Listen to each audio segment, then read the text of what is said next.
So I just wanted to talk about some important points regarding the serial killer Todd Kohlhepp. Kayla Brown and her boyfriend Charles Carver had gone missing in August of 2016. Investigators eventually discovered Kayla Brown in a large shipping container on Kohlhepp's 100-acre property in Woodruff, South Carolina. They found her chained like a dog, which is what it states in numerous articles, inside of the container. So Kayla Brown and Charles Carver had gone to work for Kohlhepp. Todd Kohlhepp was a realtor. And it's kind of shocking if you look back at the past, at his criminal past. It's shocking that he was given a license in South Carolina to become a realtor. Okay, so when he was 15 years old, he kidnapped a girl, tied her, taped her mouth closed, sexually assaulted her, then took her home, and they struck a plea deal where he was charged with kidnapping and the other charges were dropped.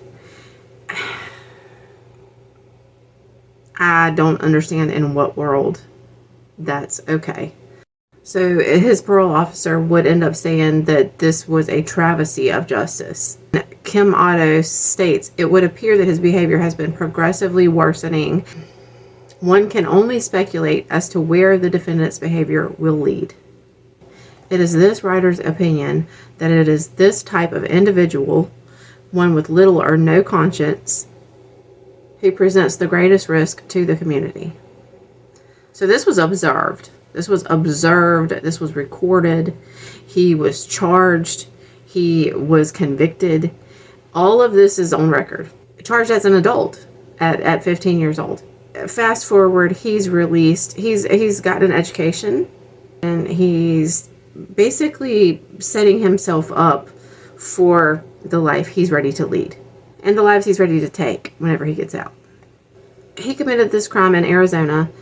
He served his time, and he moved to South Carolina. And eventually, he applies for a real estate license. He lies outright, fully and completely. And to me, this is where one of the things where these disconnects happen is you have somebody somewhere who just didn't do their job, and you have a weak link here or here or here. It's catastrophic. It can lead to tragedies. He writes this whole letter basically saying that, he was in a fight with his girlfriend. They were arguing, they were fighting, and he just happened to have a gun because there was a lot of crime in the area. Walked her home after, the incident and, all of this stuff, and then just proceeds to talk about himself and how wonderful he is. On November 24th, 1986, I entered a verbal argument with my girlfriend, who was also 15 at the time, over the fact that she was seeing someone else as well, which resulted in us going to my house, 3 addresses down from hers, in order to not have our business shouted in the middle of the road. After a long discussion coming from 2 teenagers, final result was that the relationship had ended, but that we would remain friends.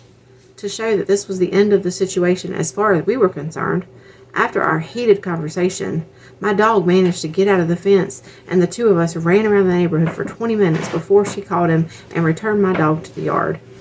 At this time, law enforcement arrived due to a call from her parents over the difficulty that they had been trying to call her, and she had never answered the phone. You know why? Because he had tied her up, taped her mouth shut, and assaulted her. And then he gets a real estate license. And how personal. It's not like he's working at, a restaurant or at a, place where somebody else is going to go visit and then leave. He's working at a place where he's connecting people with properties, with homes. He's potentially walking a single woman through an empty home to tour, to set himself up for the perfect place to assault someone, to murder someone. Another important note, which I'll have to research this now, background checks were not required for realtors. Yeah. I just think that the fact that he committed this crime, he was forced to register as a sex offender, which, what good is that? I'm not saying it shouldn't be done. Yes, please do it.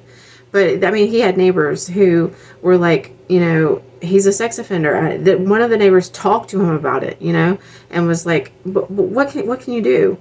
What can you do about it? Just to be like, hey, are you a sex offender? He's like, yeah.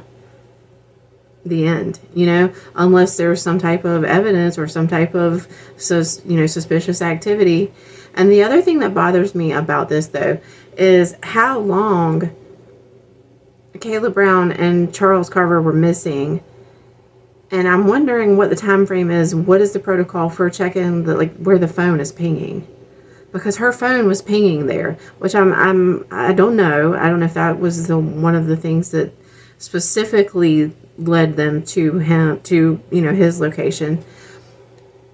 But she went missing in August and was found in November. So August, September, October, November, 2 to 3-ish months.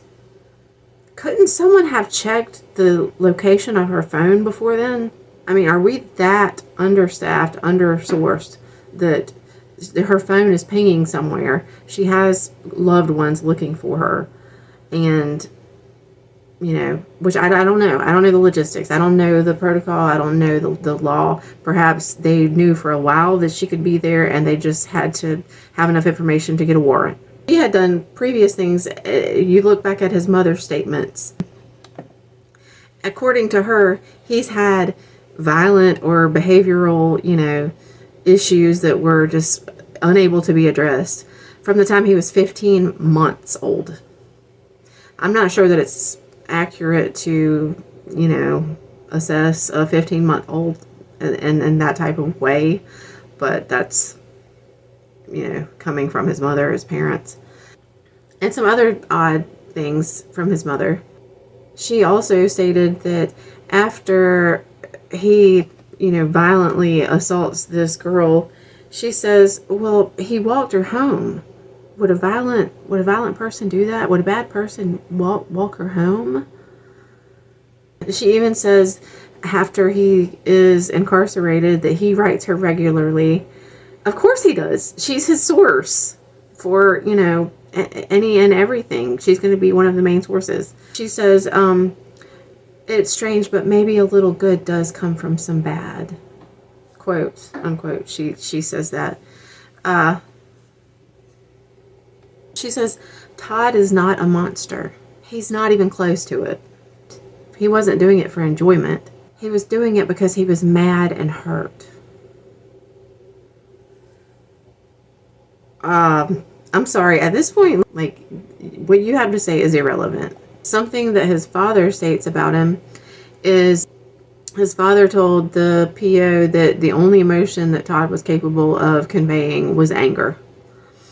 And yet you hear and read about his father supplying him with guns and weapons and teaching him how to blow up things. It's all just kind of a recipe, for disaster. And it just continues. As a child, he put bleach in a goldfish bowl. So even before he assaulted this poor young girl, it just... all of these things have already happened. All these things continue to happen. He assaults this girl. He's incarcerated. Then he's allowed to just go on and move to South Carolina, get a real estate license, buy 100 acres, put a giant, ginormous fence around it. When Kayla Brown was found, there was a fresh grave dug. So, it's really a miracle that she was even found, because we could probably assume that that grave could have been for her. You just wonder if things had been done differently, if he hadn't been granted a real estate license, which obviously he didn't need a real estate license to do what he did. He was still going to possibly do the things that he did until he was incarcerated or dead. But it just made things easier for him. It gave him more access to more resources. It gave him more money. It gave him, more power. It gave him more... somebody of that nature shouldn't have that. It gave him more access to victims. This is disgusting. And I'm also questioning why. I mean, he got life without parole. Is that enough? Is that enough?